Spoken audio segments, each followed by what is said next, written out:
Hello guys, जैसे कि हम बात कर रहे थे एसआर काटवा बुक के सॉल्यूशन के बारे में। तो आज से हम एक नया चैप्टर हॉर्टिकल्चर वाला जो पोर्शन है बुक का, इसको हम सोल्व करेंगे। तो हमारा लास्ट क्वेश्चन था जिसमें हमने बात की थी कि ग्लेडियोलस का जो प्रवर्धन किया है, जो प्रोपेगेशन किया है, ये किसके द्वारा किया है? ये किया था, याद रखिएगा, कंद व कोर्म के द्वारा किया है। तो आज का जो हमारा फर्स्ट क्वेश्चन है जिसमें हम बात करने वाले हैं कि ताजमहल में जो स्थित जो ताज बगीचा है ये किस स्टाइल में बना हुआ है। तो इसे हम डायरेक्ट क्लियर करेंगे। सबसे पहले आप ये देख लीजिए कि मुख्यतः इसकी जो स्टाइल्स होती है मुख्यतः यानी 4 प्रकार की होती है। कौन कौन सी होती है? एक होती है इटालियन, एक होती है जापानीज, एक होती है हिंदू और एक होती है मुगल गार्डन, मतलब मुगल स्टाइल।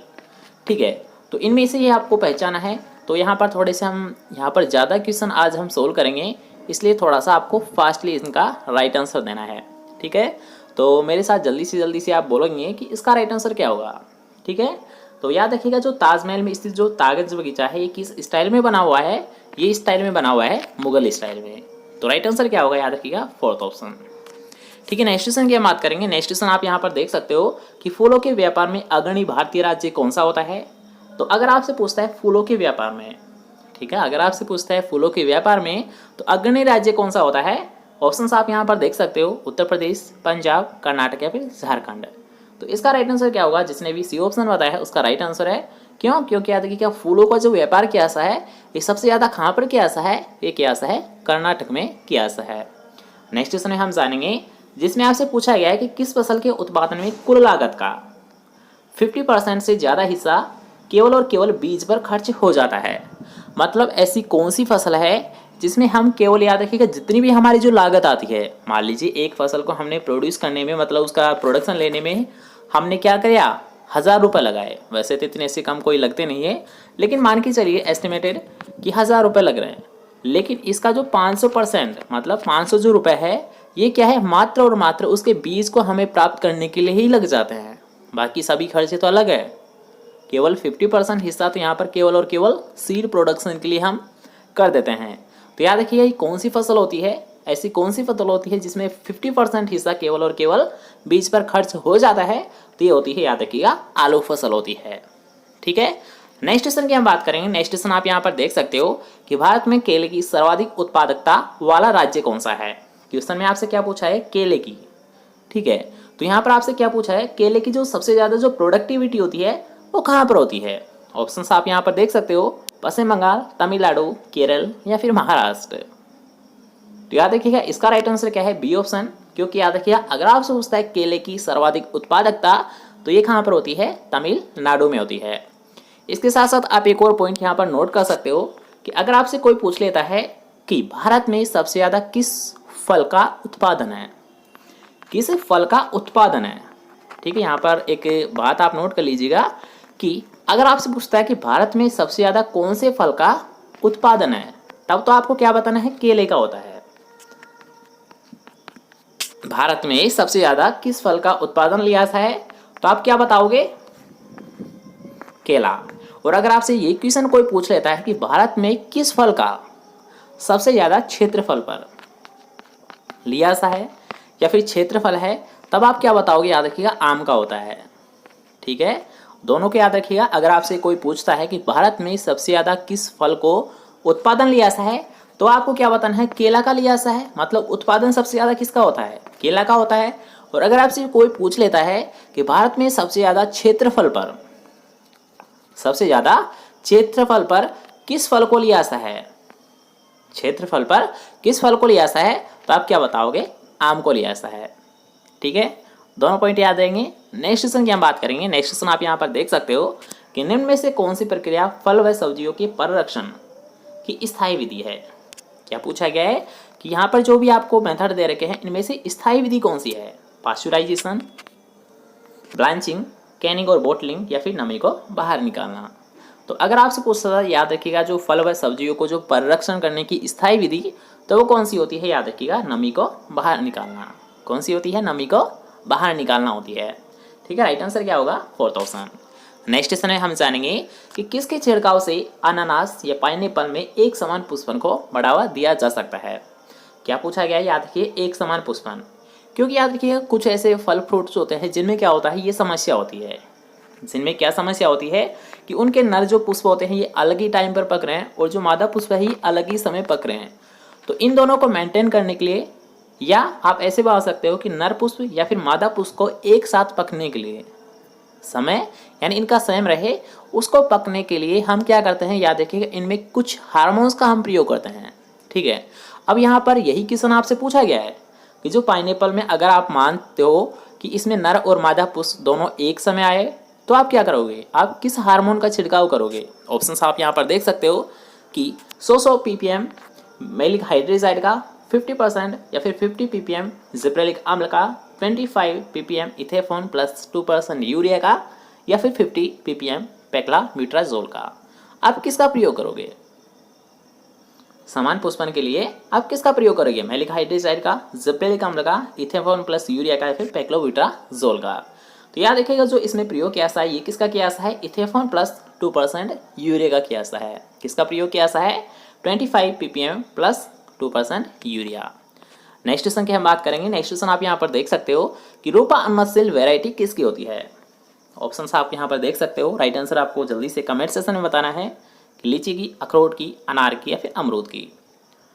तो याद रखिए अगर आपसे पूछता है रोपा तो ये किसकी वेराइटी होती है, अखरोट की वेराइटी होती है। किसकी होती है, अखरोट की वेराइटी होती है। नेक्स्ट क्वेश्चन में आपसे पूछा गया है कि निम्न में से आम की कौन सी किस्में क्लोन सिलेक्शन के द्वारा विकसित की गई है तथा नियमित फलन वाली है। यहाँ पर आपको क्या दिया गया है क्वेश्चन में, याद रखिएगा दो आपको कंडीशन दी गई है, एक क्लोन सिलेक्शन से उत्पन्न हुई हो और दूसरी कंडीशन है कि वो नियमित फलन वाली हो, मतलब उसमें निरंतर फल आए। ऐसी कौन सी वेराइटी है। तो सोच समझ के राइट आंसर आपको देना है निरंजन, मंजरिका, दशहरी 51 या फिर अर्का नीलकरण। आपको क्या लगता है कि ऐसी कौन सी वेराइटी है जो कि सबसे पहले तो क्या होनी चाहिए, क्लोन सिलेक्शन वाली होनी चाहिए, और दूसरी क्या होती हो, जो कि नियमित फलन देती हो, मतलब उसमें एकांतर जो फलन की समस्या पाई जाती है आम में वो नहीं होनी चाहिए। तो ऐसी कौन सी वेराइटी है, सोच समझ के राइट आंसर आपको देना है। तो याद रखिए वो होती है दशहरी 51 होती है। कौन सी होती है, दशहरी 51 होती है, जो क्या होती है, सबसे पहले तो ये क्लोनल सिलेक्शन से उत्पन्न की गई थी और दूसरी ये नियमित फलन वाली वेराइटी होती है। नेक्स्ट क्वेश्चन में हम जानेंगे जिसमें आपसे पूछा गया है कि निम्न फलों में से कौन सा फल वानस्पतिक रूप से हेस्पेरिडियम कहलाता है। क्या कहलाता है, हेस्पेरिडियम कहलाता है। कटहल, संतरा, लीची या फिर सेव। तो अब यहाँ पर आपको जो ध्यान रखना है, आप क्या याद रखोगे, क्या कहलाता है, हेस्पेरिडियम। अब याद रखिए कि हेस्पेरिडियम से आप डायरेक्ट ऐसे संबंध याद रखिए कि जो नींबू वर्गीय फल है, जो नींबू वर्गीय जो फल है उनके सभी फलों के वानस्पतिक रूपों को क्या कहा जाता है, हेस्पेरिडियम कहा जाता है। नींबू वर्गीय जैसे कि मान लीजिए आप नींबू ले सकते हो, संतरा ले सकते हो, ऑरेंज आप ले सकते हो, या फिर कोई सी भी आप सिट्रस ले सकते हो, मैंडेरिन आप ले सकते हो। ये जितने भी है इन सभी में क्या बोला जाता है, हेस्पेरिडियम ही इनको बोला जाता है। ठीक है, तो इनमें आप ऑप्शंस देख सकते हो कि इनमें से नींबू वर्गीय का एग्जाम्पल कौन सा है, बी ऑप्शन, संतरा। और संतरा किसके अंतर्गत आता है, नींबू वर्गीय फलों के अंतर्गत ही आता है, इसलिए राइट आंसर क्या होगा, B option is right answer. Next question में हम जानेंगे। नेक्स्ट क्वेश्चन यहाँ पर आप देख सकते हो, इसमें आपसे पूछा गया कि ओलर किस फल की बहुवर्णीय वेराइटी है। जो ओलर आपको दे रखी है ये किसकी एक पॉली एम्ब्रायोनिक वेराइटी होती है। ये क्वेश्चन आपसे पूछा गया है और याद रखिए ये आपसे एग्जाम में भी पूछा गया था, तो इसका आपको विशेष ध्यान रखना है। अमरूद की होती है, नींबू वर्गीय फलों की होती है, आम की होती है, फिर स्ट्रॉबेरी की होती है। आपको क्या लगता है राइट आंसर क्या होगा, जल्दी से कमेंट करके बताइए। तो अब यहाँ पर आपको जो ध्यान रखना है, याद रखिएगा यहाँ पर आपसे क्या पूछा गया है कि ओलर किस फल की एक पॉली एम्ब्रायोनिक वेराइटी होती है। तो याद रखिएगा ये होती है आम की होती है। किसकी होती है, आम की होती है। इसके साथ साथ एक और पॉइंट आप यहाँ पर नोट कर लीजिए कि अगर आपसे ये क्वेश्चन पूछा जाता है कि आम, जामुन और नींबू, आम, जामुन और नींबू इन तीनों में से किसमें पॉली एम्ब्रायोनिक स्थिति पाई जाती है। अगर आपसे ये कोई पूछता है कि पॉली एम्ब्रायोनिक जो स्थिति है या फिर जो बहुभ्रूणता जो स्थिति पाई जाती है ये किस में पाई जाती है, आम में, जामुन में या फिर नींबू में। तो याद रखिए इन तीनों में ही पाई जाती है। आम में भी याद रखिएगा बहुभ्रूणता पाई जाती है, जामुन में भी बहुभ्रूणता पाई जाती है और नींबू वर्गीय फलों में भी बहुभ्रूणता पाई जाती है।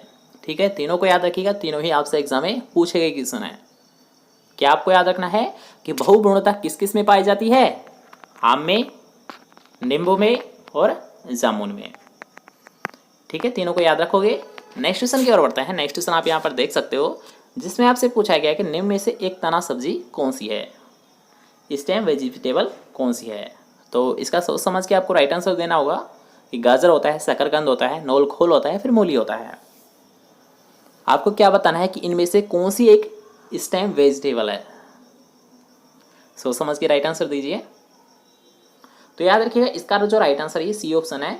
तो यहाँ पर याद रखिएगा जो नोल खोल होता है ये क्या होता है, एक प्रकार की स्टेम वेजिटेबल होती है, तना सब्जी होती है।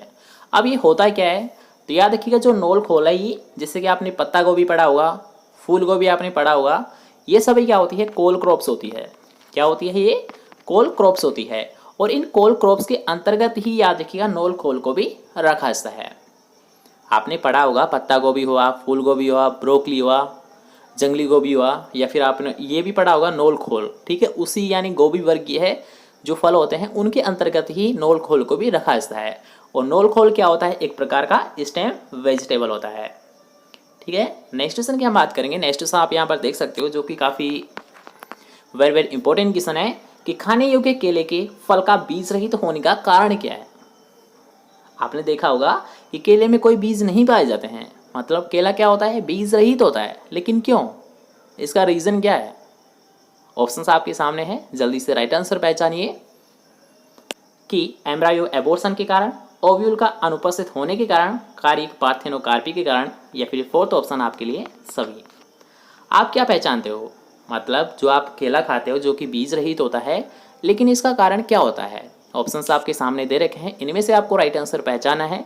तो जल्दी से पहचानिए और राइट आंसर हमें बताइए कि केला बीज रहित क्यों होता है।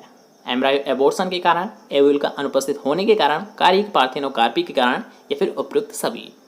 तो याद रखिएगा केला जो बीज रहित होता है ये क्यों होता है, याद रखिएगा वेजिटेटिव पार्थेनोकार्पी के कारण होता है। मतलब कारिक पार्थेनोकार्पी के कारण होता है। किसके कारण होता है, वेजिटेटिव पार्थेनोकार्पी के कारण केला बीज रहित होता है। ठीक है, ये क्वेश्चन आपको सुबह ही हमने क्लियर करवाया था। अगर आपने ध्यान से क्लास ली होगी तो आपने इसका पक्का राइट आंसर दे दिया होगा। ठीक है, तो नेक्स्ट क्वेश्चन की हम बात करेंगे। नेक्स्ट क्वेश्चन आप यहाँ पर देख सकते हो कि रत्ना किसका संकरण है। मतलब जो रत्ना वेराइटी है, आम की ये वेराइटी होती है, तो इसको किन के क्रॉस से, मतलब ऐसी कौन कौन सी वेराइटी है जिनके क्रॉस से रत्ना को प्राप्त किया गया था। तो सभी ऑप्शंस आपके सामने हैं, जल्दी से देखिए और राइट आंसर पहचानिए। तो यहाँ पर ऐसी कोई दिक्कत आपको आने वाली नहीं है, बस आपको एक शॉर्ट ट्रिक यहाँ पर याद रखनी है, RNA। ठीक है, आसानी से आप याद रख लोगे। रत्ना किन किन के क्रॉस से प्राप्त की गई थी, RNA से की गई थी। मतलब यहाँ पर R का मतलब क्या है, रत्ना, और NA आपका राइट आंसर है। मतलब नीलम इंटू अल्फांजो के क्रॉस से रत्ना को प्राप्त किया गया था। तो अब यहाँ पर आप सी ऑप्शन देख सकते हो कि नीलम इंटू अल्फांजो के क्रॉस से किसको प्राप्त किया गया था, बताइए, रत्ना को प्राप्त किया गया था। शॉर्ट ट्रिक क्या है, RNA। ठीक है, आसानी से याद रख पाओगे। नेक्स्ट क्वेश्चन की हम बात करेंगे। उससे पहले यार अगर वीडियो को लाइक नहीं किया ना तो वीडियो को जल्दी से लाइक कीजिए, इस वीडियो को ज़्यादा से ज़्यादा शेयर भी कर दीजिए ताकि ज़्यादा से ज़्यादा स्टूडेंट यहाँ पर लाइव रह पाए। ठीक है, आपकी यही जिम्मेदारी बनती है कि आप ज़्यादा से ज़्यादा, मतलब यार 30+ तो स्टूडेंट लाइव होने ही चाहिए, इतना तो टारगेट हम लेके चलते हैं। तो अगर कम है तो जल्दी से इसे करिए कंप्लीट। आपको कुछ नहीं करना है, बस वीडियो को अपने जितने भी एग्रीकल्चर ग्रुप्स है तो उनमें साथ शेयर कर दीजिए ताकि ज़्यादा से ज़्यादा स्टूडेंट यहाँ पर लाइव प्रेजेंट रह पाए। ठीक है, इसी प्रकार से हमारी जो 9 बजे क्लास लगती है तो उसमें कुछ कम स्टूडेंट यहाँ पर लाइव रहते हैं, तो उसमें भी आप कोशिश किया करो कि जितने हो सके जितने हम लाइव प्रेजेंट हो जाए। ठीक है, आपकी सेकंड चैनल पर हमारी जो क्लास लगती है एग्री बाय दीपक सर चैनल पर, वो लगती है 9 बजे। तो यहाँ से जैसे ही आपकी क्लास ख़त्म होती है, आप 9 बजे आपको क्या करना है, हमारे सेकंड चैनल पर आपको आ जाना है। ठीक है, वहाँ पर भी आपकी राजस्थान जी की और एग्रीकल्चर की क्लासेस चलती है। तो जैसे ही यहाँ पर ख़त्म होती है आप वहाँ पर जाइए, वहाँ पर नोटिफिकेशन ऑन कर लीजिए, जिससे आपको वहाँ पर जो भी क्लास लगेगी उसका नोटिफिकेशन आपको साथ साथ मिलता रहेगा। ठीक है, वैसे आपको कोई दिक्कत नहीं आने वाली है, आपको यहाँ पर टाइम हमने बता ही दिया है। ओके, तो चलिए फिर नेक्स्ट क्वेश्चन की ओर। तो नेक्स्ट क्वेश्चन आप यहाँ पर देख सकते हो कि निम्न में से कौन सा पौधा एक लिंगी है, मतलब डायोसियस है। क्या पूछा क्या है आपसे कि एकलिंगी पौधा कौन सा होता है। तो याद रखिएगा ये होता है पॉइंटेड गार्ड होता है। पॉइंटेड गार्ड क्या होता है, एक प्रकार का एकलिंगी पौधा होता है। ठीक है, नेक्स्ट क्वेश्चन की हम बात करेंगे। नेक्स्ट क्वेश्चन आप यहाँ पर देख सकते हो कि निम्न में कौन सी किस्में आम की नहीं है। क्वेश्चन में आपको क्या पूछा गया कि यहाँ पर आपको 4 ऑप्शन दिए गए हैं और इनमें से आपको क्या पहचानना है कि इनमें से ऐसी कौन सी वैरायटी है जो कि आम की नहीं है। तो सभी हम एक एक देख लेते हैं कि अर्का अरुणा, अर्का पुनीत, अर्का अनमोल या फिर अर्का हंस। तो शायद आपने आसानी से इसका पता लगा लिया होगा कि इनमें से ऐसी कौन सी वैरायटी है जो कि आम की नहीं है। तो याद रखिएगा फोर्थ ऑप्शन इसका राइट आंसर होगा। क्यों? क्योंकि अर्का हंस आम की वैरायटी नहीं होती है। नेक्स्ट क्वेश्चन में हम जानेंगे जिसमें आपसे पूछा गया कि निम्न में से कौन से फल भारतीय उत्पत्ति के हैं। मतलब यहाँ पर जितने भी आपको ऑप्शंस दे रखे हैं इनमें से आपको ये पहचाना है कि इनमें से जो ओरिजिन प्लेस है ये ऐसे कौन कौन से फल है जिनका ओरिजिन प्लेस क्या है, भारत है। तो सभी ऑप्शंस आप आसानी से देख लीजिए और राइट आंसर हमें बताइए कि आम और केला का, बेलपत्र और कटहल का, आंवला या फालसा का या फिर उपयुक्त सभी का। इनमें से ऐसे कौन कौन से फल है जिसका उत्पत्ति स्थान या फिर ओरिजिन प्लेस क्या है, भारत है। तो याद रखिए यहाँ पर जितने भी ऑप्शंस आपको दे रखे हैं ये सभी राइट आंसर है, मतलब उपयुक्त सभी। आम का, केला का, बेलपत्र का, कटहल का, आंवला का और फालसा का, इन सभी का क्या होता है, ओरिजिन प्लेस होता है ये भारत ही होता है। आम का, केला का, बेलपत्र का, कटहल का, आंवला का और फालसा का, इन सभी का ओरिजिन प्लेस क्या होता है, भारत होता है। नेक्स्ट क्वेश्चन की हम बात करेंगे। नेक्स्ट क्वेश्चन आप यहाँ पर देख सकते हो कि पीले रंग की सब्जियां व फल किस विटामिन के धनी स्रोत होते हैं।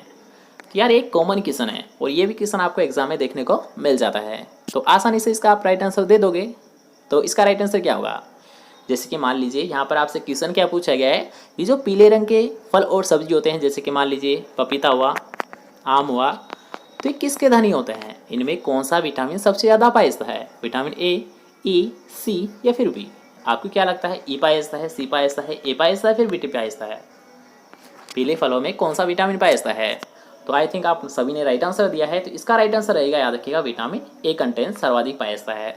आम और पपीता या फिर जितने भी जो पीले कलर के, पीले रंग के जो भी फल या फिर सब्जियां होती है उनमें सबसे ज़्यादा क्या पाया जाता है, विटामिन ए पाया जाता है। ठीक है, नेक्स्ट क्वेश्चन की हम बात करेंगे। नेक्स्ट क्वेश्चन यहाँ पर आप देख सकते हो कि पपीते की किस्में पूसा जाइंट और पूसा नन्ना है एकलिंगी, गाइनोडाइसिस, मोनोसियस या फिर एंड्रोमोनोसियस। कुछ यहाँ पर वेराइटी के आपको एग्जाम्पल दे रखे हैं और इनमें से आपसे पूछा गया है कि जो पूसा जॉइंट होती है और पूसा नन्ना वेराइटी होती है ये किस प्रकार की वेराइटी होती है। एकलिंगी होती है, गाइनोडाइसिस होती है, मोनोसियस होती है, फिर एंड्रोसियम होती है।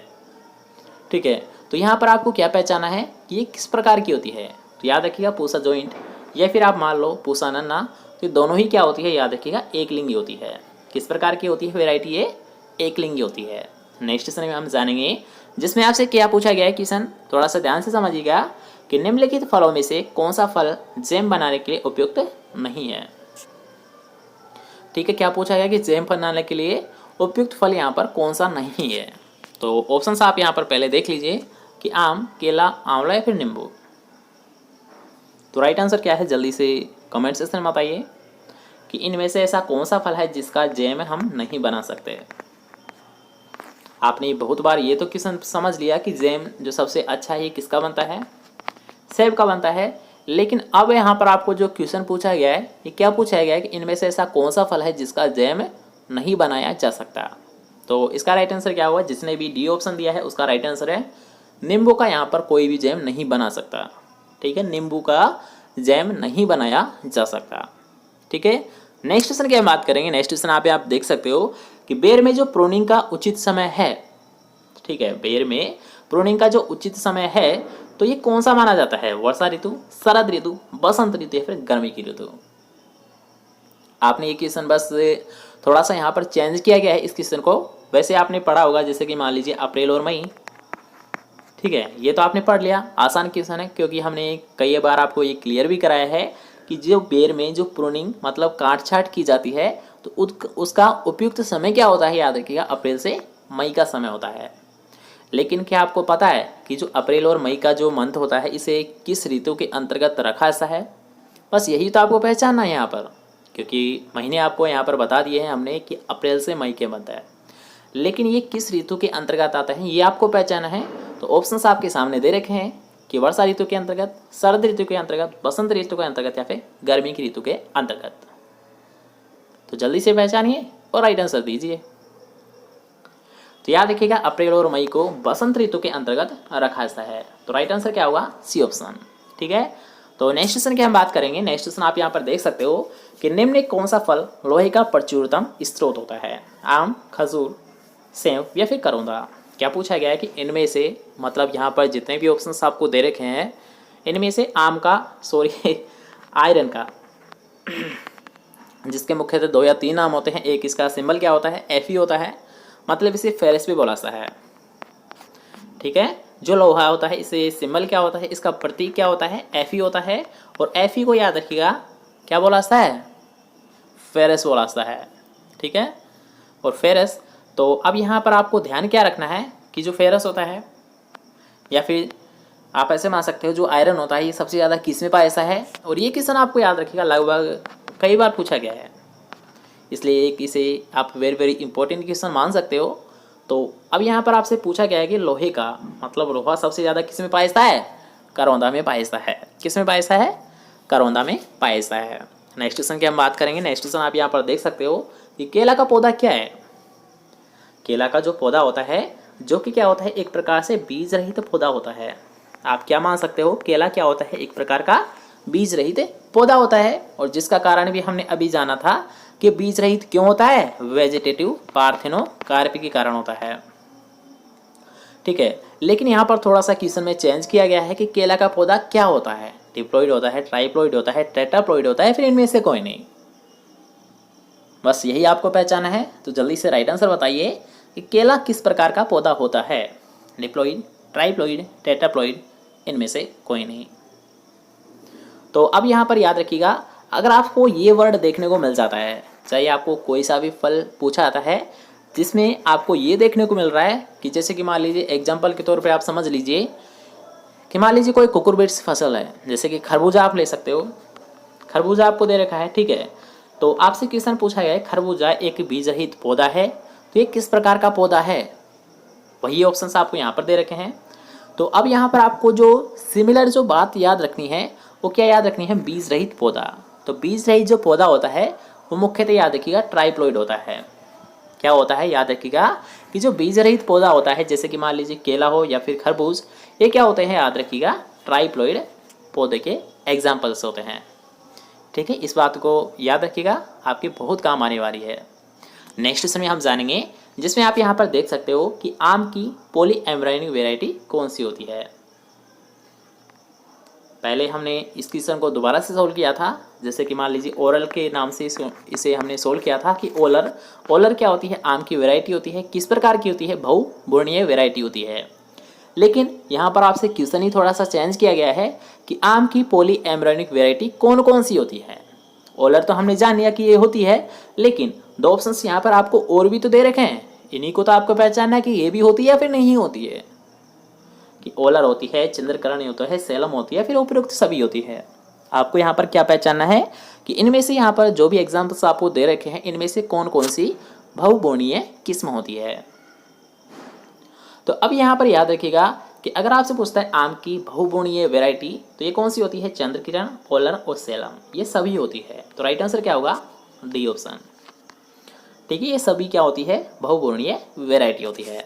नेक्स्ट क्वेश्चन की हम बात करेंगे। नेक्स्ट क्वेश्चन आप यहाँ पर देख सकते हो कि रिफ्रैक्टोमीटर से किसका निर्धारण किया जाता है। अब याद रखिएगा, आपने या तो रिफ्रैक्टोमीटर नाम सुना होगा या फिर हैंड रिफ्रैक्टोमीटर। ठीक है, दोनों एक ही होते हैं, हैंड रिफ्रैक्टोमीटर या फिर रिफ्रैक्टोमीटर। तो इससे किसका निर्धारण किया जाता है? सबसे पहले हम ऑप्शंस देखेंगे, उसके अकॉर्डिंग हम राइट आंसर जानेंगे कि विटामिन्स का, खनिज तत्वों का, कुल घुलनशील ठोसों का, या फिर इनमें से कोई नहीं। तो अब यहाँ पर याद रखिएगा, आपसे क्वेश्चन क्या पूछा गया है कि जो रिफ्रैक्टोमीटर है इसका प्रयोग किसको मापने के लिए किया जाता है। तो याद रखिएगा, जो रिफ्रैक्टोमीटर का प्रयोग है ये क्या आता है? मेजर या फिर मुख्यतः गन्ना फसल में, और गन्ना फसल में हम इससे क्या ज्ञात करते हैं? याद रखिएगा TSS की मात्रा। क्या ज्ञात करते हैं हम रिफ्रैक्टोमीटर से? गन्ना में TSS की मात्रा हम ज्ञात करते हैं। और ये TSS क्या होता है? टोटल सोल्यूबल सॉलिड, मतलब कुल घुलनशील ठोस पदार्थ की मात्रा हम इसे ज्ञात करते हैं। याद रहेगा, हैंड रिफ्रैक्टोमीटर या फिर रिफ्रैक्टोमीटर दोनों एक ही होते हैं। इसका प्रयोग मुख्यतः गन्ना में किया जाता है। गन्ना में क्यों किया जाता है? TSS की मात्रा ज्ञात करने के लिए किया जाता है। और TSS क्या होता है? टोटल सोल्यूबल सॉलिड, मतलब कुल घुलनशील ठोस पदार्थ होता है। ओके, 4 पॉइंट याद रहेंगे। नेक्स्ट क्वेश्चन की हम बात करेंगे। नेक्स्ट क्वेश्चन आप यहाँ पर देख सकते हो कि गन्ने की कैनिंग की जाती है ब्राइन सॉल्यूशन में, सिरप में, आसूत जल में या फिर इनमें से कोई नहीं। ऑप्शंस आपको यहाँ पर दे रखे हैं, जल्दी से राइट आंसर पहचानिए और जल्दी से जवाब दीजिए। तो अब यहाँ पर याद रखिएगा, आपसे क्या पूछा गया है कि जो सब्जियों की जो कैनिंग की जाती है ये किससे की जाती है? याद रखिएगा, ये की जाती है ब्राइन सॉल्यूशन में की जाती है। किसमें की जाती है? याद रखिएगा, नमक के घोल में की जाती है। ठीक है, नमक के सॉल्यूशन में की जाती है। क्लास थोड़ा सा लेंदी हो सकती है क्योंकि आज हम ज़्यादा क्वेश्चंस को यहाँ पर कवर करेंगे, क्योंकि आप बार बार कमेंट करते हो कि सर जी थोड़ी सी लॉन्ग क्लास लीजिए, तो उसी के लिए यहाँ पर थोड़ा सा हम एक्स्ट्रा क्वेश्चंस आज क्लियर करेंगे। इसलिए बस आप क्लास को एंजॉय करिए, बस बोर मत होइए। ठीक है, आप अगर माइंड में ऐसी थॉट बनाओगे तो हम बोर हो रहे हैं तो आप क्वेश्चंस याद नहीं हो पाएंगे। लेकिन अगर आप ये थिंक पॉजिटिव के साथ अगर ये सोचते हो कि हमें क्लास कंप्लीट करनी है और हमें सभी क्वेश्चंस यहाँ पर कवर करना है, क्यों? क्योंकि यार इतनी कोई हम लंबी तो क्लास लेते नहीं है कि 1-1 घंटे की ले रहे हैं, 2-2 घंटे की ले रहे हैं, तो आपको बोर की तो जैसे कि प्रॉब्लम आनी ही नहीं चाहिए। क्यों? क्योंकि आपकी इसी सोच को लेके हम जो क्लास रखते हैं ये 20 मिनट की रखते हैं, जिससे कि आप बोर भी ना हो और आपको यहाँ पर जितने भी क्वेश्चंस कराए जाते हैं वो सभी याद भी हो जाए।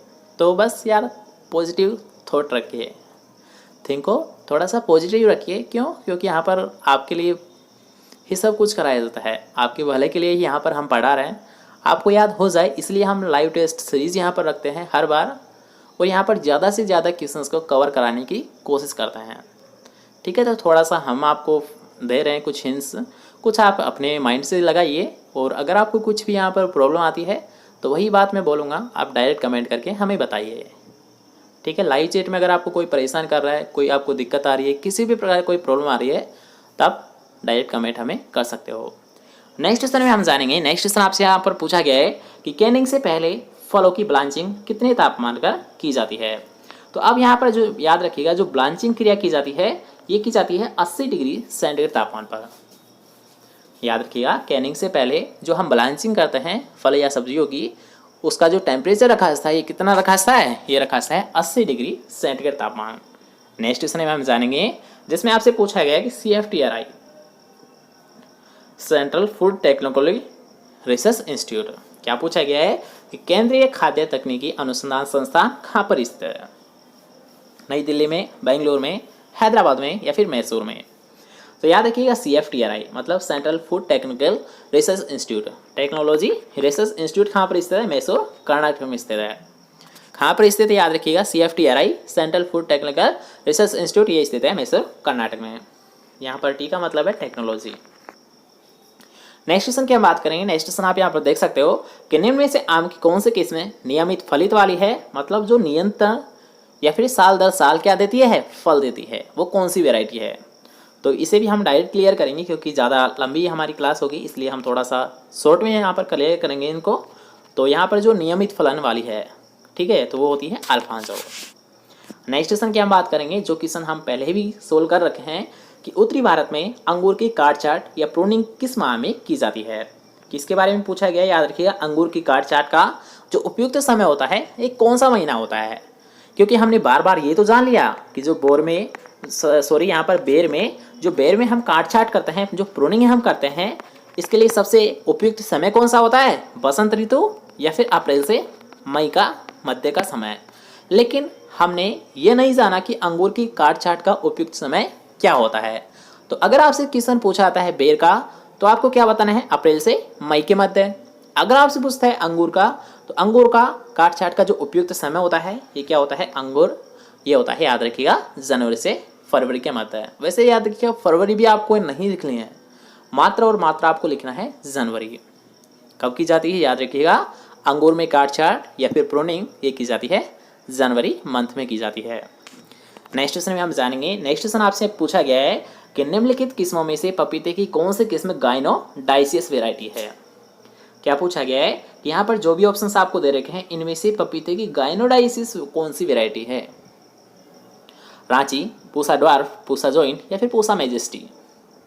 तो बस राइट आंसर आपको पहचाना है, तो हमने पहचान लिया कि जो फोर्थ ऑप्शन है पूसा मैजेस्टी, ये क्या होती है, ये एक प्रकार की, याद रखिएगा, गाइनोडायोसियस वैरायटी होती है। नेक्स्ट क्वेश्चन है, हम जानेंगे। नेक्स्ट क्वेश्चन आप यहाँ पर देख सकते हो, इसमें आपसे पूछा गया कि बेर की कौन सी किस्म देर से पकने वाली है। मतलब आपको यहाँ पर जो ऑप्शंस दे रखे हैं उनमें से आपको क्या पहचाना है कि लेट वेराइटी कौन सी है। क्या पूछा गया है कि लेट सोविंग वेराइटी कौन सी है। उमरान होती है, केथली होती है, गोला होती है, फिर सिंदूर नारनोल होती है। जल्दी से राइट आंसर बताइए, इनमें से लेट वेराइटी कौन सी है बेर की। तो याद रखिए उमरान होती है एक प्रकार की लेट वेराइटी होती है, या फिर आप मान सकते हो कि लेट सोविंग वेराइटी कौन सी होती है, उमरान होती है। नेक्स्ट क्वेश्चन की हम बात करेंगे। नेक्स्ट क्वेश्चन आप यहाँ पर देख सकते हो कि प्राय बीज रहित तरबूज क्या होता है। तो अगर आपने अभी हमने जो क्वेश्चन आपको बताया था कि अगर आपको कोई भी ऐसा फल देखने को मिल जाता है जो कि बीज रहित है तो वो किस प्रकार का पौधा होता है। जल्दी से सोचिए और राइट आंसर बताइए, क्योंकि अभी हमने बात की थी केला के संबंध में। तो जल्दी से बताइए यार, अभी हमने सोल्व किया था और आप क्लास ले भी रहे हो। तो डिप्लॉइड होती है, ट्राइप्लॉइड होती है, टेट्राप्लॉइड होती है, फिर हेक्साप्लॉइड होती है। मतलब जो तरबूज आपको यहाँ पर दे रखा है जो कि एक प्रकार का बीज रहित पौधा है, वो किस प्रकार का पौधा है। तो अभी आपको बताया था कि या आपसे पूछता है केला, या फिर आपसे पूछता है तरबूज, या फिर आपसे पूछता है कि बीज रहित फल। जो कि बीज रहित फल होता है वो सभी किस प्रकार के पौधे होते हैं, ट्राइप्लॉइड वेराइटी होती है। मतलब ट्राइप्लॉइड या फिर त्रिगुणित पौधे होते हैं। नेक्स्ट क्वेश्चन की हम बात करेंगे। नेक्स्ट क्वेश्चन आप यहाँ पर देख सकते हो कि टमाटर के फल छेदक के जैविक नियंत्रण हेतु आइडियल ट्रैप क्रॉप कौन सी है। अब यहाँ पर याद रखिएगा आपसे क्या पूछा है, टमाटर की फसल है उसमें एक कीट लग रहा है, कौन सा, फ्रूट बोरर। कौन सा कीट लग रहा है, फ्रूट बोरर। और इस फ्रूट बोरर को कंट्रोल करने के लिए हम क्या करते हैं, एक हम ट्रैप क्रॉप का यूज करते हैं। क्या करते हैं, हम एक ट्रैप क्रॉप का यूज करते हैं। तो अब ये ट्रैप क्रॉप होती क्या है, सबसे पहले आपको ये समझना होगा। तो हम इसको एक डायग्राम के माध्यम से समझ लेते हैं कि मान लीजिए आपका कोई फील्ड है, आपका कोई खेत है जिसमें आपने क्या कर रखा है, याद रखिएगा टमाटर की खेती कर रहे हैं। ठीक है, ये आपका खेत है, इसमें हमने टमाटर ग्रो कर रखे हैं। ठीक है, ये हमारे टमाटर है। तो इसके चारों ओर क्या करते हैं, हम एक या दो लाइन क्या करते हैं किसी अदर प्लांट की। ठीक है, इन चारों में से हम एक प्लांट को ले लेते हैं, तो यहाँ पर हम ग्रो कर देते हैं। क्योंकि याद रखिए ये टमाटर के जो कीट होता है फ्रूट बोरर, इसको अपनी ओर अट्रैक्ट करता है, आकर्षित करता है। इससे क्या होगा, हमारा ये जो टमाटर की जो फसल है, टमाटर की जो फसल है इसमें टमाटर की जो हमारी हानि होती है वो कम होती है। मतलब हमारा जो प्रोडक्शन है वो आसानी से बढ़ जाता है। ठीक है, तो इस यानी ये 2-3 लाइनें हमने जो ली थी चारों तरफ, इसी को क्या बोला जाता है, ट्रैप क्रॉप बोला जाता है। क्यों, क्योंकि याद रखिए ये जो मेन फसल हमारी है, मतलब टमाटर में जो फल छेदक जो कीट लग रहा था, ये क्या होता है, ये इस फल की ओर आकर्षित, मतलब इस फसल की ओर आकर्षित होता है। और जो हमारे टमाटर को जो इससे मतलब फल छेदक से जितना लॉस होता है वो कम हो जाता है। तो इसी के लिए हम क्या करते हैं, ट्रैप क्रॉप का हम यूज़ करते हैं। और ये कौन सी हम यूज़ करते हैं, याद रखिएगा ये लेते हैं हम मैरीगोल्ड। मतलब हमने जो टमाटर के चारों तरफ एक या दो लाइन लगाई थी, ये किसकी थी, मैरीगोल्ड की थी। क्यों थी, क्योंकि मैरीगोल्ड क्या करता है, टमाटर के जो फल छेदक कीट होता है तो इसको क्या करता है, अपनी ओर आकर्षित करता है। जिससे क्या होता है कि ये जो फल छेदक जो कीट होता है ये आकर्षण किस पर होता है, मैरीगोल्ड पर। मतलब इसी को ये डैमेज करेगा और इसी को ये नुकसान पहुंचाएगा। तो हमारी जो मुख्य फसल है उसको तो कोई नुकसान तो हो ही नहीं रहा ना, तो हमें क्या दिक्कत है। हमने तो इसलिए तो मैरीगोल्ड को लिया था कि ताकि ये उन कीटों को अपनी ओर आकर्षित कर ले और हमारी जो मेन फसल है टमाटर, इसको किसी भी प्रकार का कोई हानि नहीं हो। तो इसलिए याद रखिए ट्रैप क्रॉप या फिर फांस फसल को लिया जाता है। नेक्स्ट क्वेश्चन की हम बात करेंगे। नेक्स्ट क्वेश्चन आप यहाँ पर देख सकते हो कि प्याज के पीले रंग का कारण क्या होता है। प्याज का पीला रंग होता है, लेकिन क्यों, कौन से वर्णक के कारण होता है, ये क्वेश्चन आपसे पूछा गया है कि एंथोसाइनिन के कारण, क्यूरेसिटिन के कारण, लाइकोपीन के कारण या फिर कैरोटीन के कारण। तो याद रखिएगा अगर आपसे पूछता है प्याज, तो प्याज का जो पीलापन होता है ये किसके कारण होता है, ये होता है क्यूरेसिटिन के कारण होता है। किसके कारण होता है, क्यूरेसिटिन के कारण होता है। और प्याज में आप लोगों को तो ये तो पता ही होगा कि प्याज का जो तीखापन होता है ये किसके कारण होता है, प्याज का जो तीखापन होता है ये किसके कारण होता है, एलाइल प्रोपाइल डाइसल्फाइड के कारण होता है। एलाइल प्रोपाइल डाइसल्फाइड के द्वारा होता है। और अगर आपसे पूछता है प्याज का पीला रंग, तो आपको क्या बताना है, क्यूरेसिटीन के कारण होता है। ठीक है, नेक्स्ट क्वेश्चन की हम बात करेंगे। नेक्स्ट क्वेश्चन आप यहाँ पर देख सकते हो, जो कि काफ़ी मोस्ट इंपॉर्टेंट क्वेश्चन है और कई बार आपको एग्जाम में पूछा गया क्वेश्चन है कि कृष्णा और कंचन ये दोनों ही वेराइटी किससे संबंधित है, अंगूर से, आंवला से, लोकार्ट से या फिर सेब से। कृष्णा एवं कंचन किसकी वेराइटी होती है, अंगूर, आंवला, लोकार्ट या सेब। तो याद रखिएगा, कृष्णा और कंचन ये दोनों ही वेराइटी किसकी होती है, आंवला की वेराइटी होती है। किसकी वेराइटी होती है, आंवला की वेराइटी होती है। नेक्स्ट क्वेश्चन में हम जानेंगे कि इनमें से कौन सा सुमेलित नहीं है। ठीक है, तो अब यहाँ पर हम 3 ही ऑप्शन पढ़ेंगे और ये तीनों ही राइट आंसर है। ठीक है, तो फोर्थ ऑप्शन हम देखेंगे नहीं, जिससे कि आप गलत याद करो। तो यहाँ पर जितने भी ऑप्शन है सभी राइट है, तो इनको आप एक बार देख लीजिए कि अदरक, तो इसके तने का प्रकार क्या होता है, राइजोम होता है। अदरक राइजोम होता है। लहसुन का क्या होता है, बल्ब होता है। आलू का क्या होता है, कंद होता है। तो इनको दोबारा से देख लीजिए कि अदरक का क्या होता है, राइजोम होता है। लहसुन का क्या होता है, बल्ब का होता है। आलू का क्या होता है, ट्यूबर होता है। ठीक है, तीनों एक बार देख लिए और तीनों को आप नोट भी कर सकते हो। नेक्स्ट क्वेश्चन की हम बात करेंगे। नेक्स्ट क्वेश्चन आपसे यहाँ पर पूछा गया है कि अनार का खाने योग्य भाग कौन सा है, थैलेमस होता है, एरिल होता है, एंडोकार्प होता है या फिर मीजोकार्प होता है। तो आज का जो आपका क्वेश्चन है वो यही बनता है कि अनार का खाने योग्य भाग कौन सा है। ऑप्शंस आपके सामने यहाँ पर दे रखे हैं, आपको बस पहचानना है। तो क्या, केवल राइट आंसर। और ये राइट आंसर हमें डायरेक्ट कमेंट करके आपको बताना होगा। तो जल्दी से राइट आंसर आप बताइए डायरेक्ट कमेंट करके। ठीक है, जब तक हम नेक्स्ट क्वेश्चन को क्लियर कर लेते हैं कि उद्यान में वायु अवरोधों को कौन सी दिशा में लगाया जाता है, दक्षिण से पश्चिम में, उत्तर से पश्चिम में, उत्तर से पूर्व में या फिर पूर्व से दक्षिण में। आपको क्या लगता है कि जो विंड ब्रेक्स लगाए जाते हैं ये कौन सी दिशा में लगाए जाते हैं।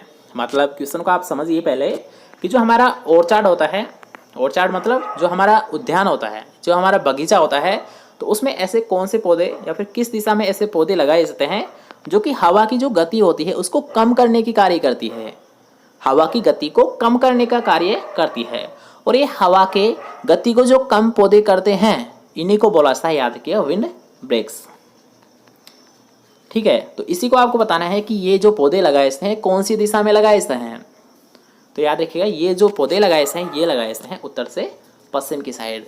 किसे लगाए हैं, किस साइड लगाए हैं, ये लगाए हैं, याद रखिएगा, उत्तर से पश्चिम दिशा की साइड लगाए हैं। ओके, तो बस आज की क्लास को यहीं पर विराम देते हैं। इसके साथ साथ आपकी जो नेक्स्ट क्लास है ये हमारी सेकंड चैनल एग्री बाय दीपक सर पर लगेगी। तो जल्दी से आप प्रेजेंट हो जाइए वहाँ पर। अगर आपने चैनल को सब्सक्राइब नहीं किया है तो लिंक मैं आपको डिस्क्रिप्शन डाल रहा हूँ, वहाँ से जाइए चैनल को सब्सक्राइब कीजिए और वहाँ पर भी आप बेल आइकन को ज़रूर दबा दें, जिससे कि आपकी जब भी क्लास लगेगी तो उसका नोटिफिकेशन आपको साथ साथ मिलता रहेगा। ओके, अगर आपको क्लास पसंद आई है तो वीडियो को लाइक कीजिए, शेयर कीजिए और चैनल को अभी तक सब्सक्राइब नहीं किया है जल्दी से जाइए चैनल को सब्सक्राइब कीजिए। हम मिलते हैं फिर से नेक्स्ट क्लास से। जब तक जय हिंद, जय भारत।